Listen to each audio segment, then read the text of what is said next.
আজি আমি জুবিন গাৰ্গৰ বিষয়ে কেইটামান কুইজ আলোচনা কৰিম।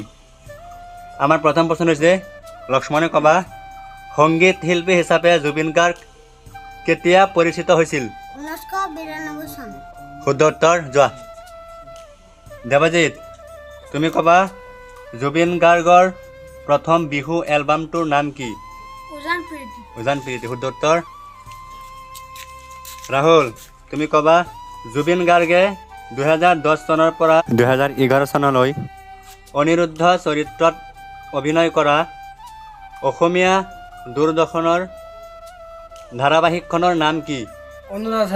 অনুৰাধা শুদ্ধ উত্তৰ। ৰফিকুল তুমি ক'বা মিছন চাইনা ছবিখনত জুবিন গাৰ্গে কি চৰিত্ৰত অভিনয় কৰিছিল? কৰ্ণেল গোস্বামী শুদ্ধ উত্তৰ। হিৰণ তুমি ক'বা কোনটো গীতে জুবিন গাৰ্গক বলিউডত হিট কৰি তুলিছিল? ইয়ালি শুদ্ধ উত্তৰ। মহসিং তুমি ক'বা জুবিন গাৰ্গৰ স্বৰচিত কবিতা পুথিখনৰ নাম কি? জুবিন পদ্য শুদ্ধ উত্তৰ।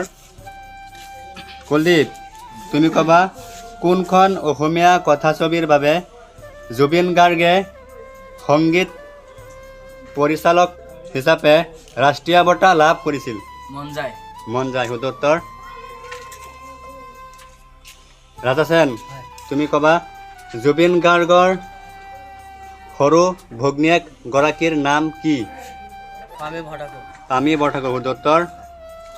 ৰাম তুমি ক'বা কোনজন সংগীত শিল্পীক ৱৰ্ল্ড হামিং কিং নামে জনা যায়? জুবিন গাৰ্গ শুদ্ধ উত্তৰ।